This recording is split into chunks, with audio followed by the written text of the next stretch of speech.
नमस्कार बच्चों, विद्या मंदिर हिंदी में आपका स्वागत है। बच्चों, मैंने अपनी पिछली वीडियो में आपको अहिंसा परमो धर्मः इस विषय पर एक निबंध बताया था। चलिए, मैं आज आपको वर्तमान समय में अहिंसा का महत्व और सत्य और अहिंसा के पुजारी महात्मा गांधी के विषय में बताती हूँ। अहिंसा का अभिप्राय है हिंसा ना करना, मतलब किसी भी प्राणी को किसी भी प्रकार से कष्ट ना देना, शारीरिक और मानसिक। अहिंसा शांति का प्रतीक है। अहिंसा की आवश्यकता प्रत्येक देश और काल में अनुभव की गई है। हमारा भारत देश भी हमेशा शांति प्रिय देश रहा है, परंतु फिर भी इसे अनेक बार हिंसा की आग में जलना पड़ा है। हिंसा का इतिहास पुराना है। राम रावण का युद्ध, कौरव पांडवों के बीच हुआ महाभारत का युद्ध, सिकंदर का भारत पर आक्रमण, प्रथम और द्वितीय विश्व युद्ध हिंसा के कटु उदाहरण हैं। इन सभी युद्धों में अनेक प्राणियों ने अपने जीवन की आहुति दे दी थी। युद्ध में कितने ही वीरों के प्राण न्यौछावर होते हैं, कितनी माताएं संतानहीन हो जाती हैं, कितनी ही पत्नियों की मांग सूनी हो जाती है। सन 1921 से 1947 तक भारतीय स्वतंत्रता आंदोलन का इतिहास भी कुछ ऐसा ही है। मतलब इसके इतिहास में भी जाने कितने वीरों ने अपने प्राण न्यौछावर कर दिए। इस समय देश में चारों ओर हिंसा की आग धधक रही थी।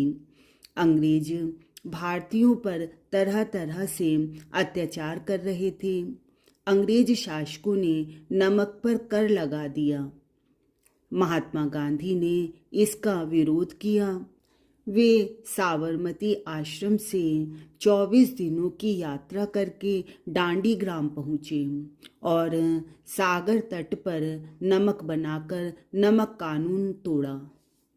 वह 24 दिनों का पथव्रत 200 मील किए पद पावन, स्थल स्थल पर रुक पाजन पूजन, दिया दीप्त सत्याग्रह दर्शन।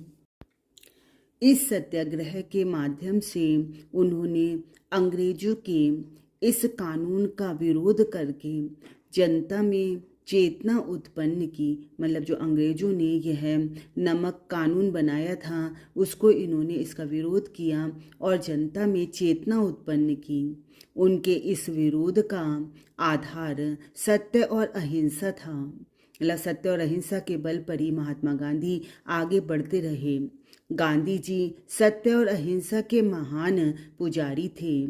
उन्हें दृढ़ विश्वास था कि बिना रक्तपात के भी स्वतंत्रता देवी का स्वागत किया जा सकता है। मतलब उन्हें पूरा विश्वास था कि खून खराबे के बिना ही हमें स्वतंत्रता प्राप्त होगी। गांधी जी की इस दृढ़ता से अंग्रेज शासक क्षुब्ध हो गए और वह भारतीयों पर अपना दमन चक्र चलाते रहे। गांधी जी भी डरे नहीं। वह सत्य और अहिंसा अपने इन्हीं अस्त्रों का प्रयोग दृढ़ता से करते रहे। मतलब उस समय अंग्रेज जो थे वह बड़ा बुरा व्यवहार कर रहे थे और दमन चक्र चला रहे थे। उन्होंने भारतीयों को जेल में भेजा, उन्हें तरह तरह की कोड़ों की सजाएं दी। तो इन सब से भी गांधी जी डरे नहीं और अपनी सत्य और अहिंसा के बल का ही प्रयोग करते रहे।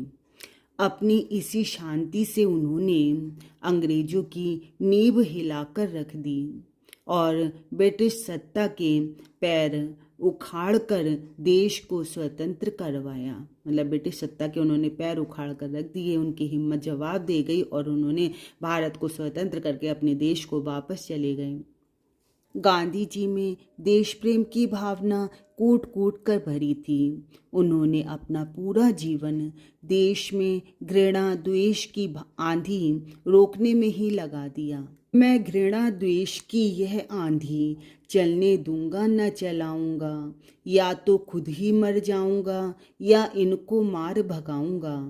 वास्तव में कठिन से कठिन परिस्थितियों में भी वह सत्य और अहिंसा के सिद्धांतों पर अडिग रहे और अंत में इन्हीं अटल सिद्धांतों से भारत को स्वतंत्र करवाया। बच्चों, 2 अक्टूबर को गांधी जयंती के शुभ अवसर पर आप इन विचारों को अपने भाषण के रूप में बता सकते हैं। आप मेरी वीडियोस देखते रहिए, लाइक और शेयर करते रहिए। धन्यवाद।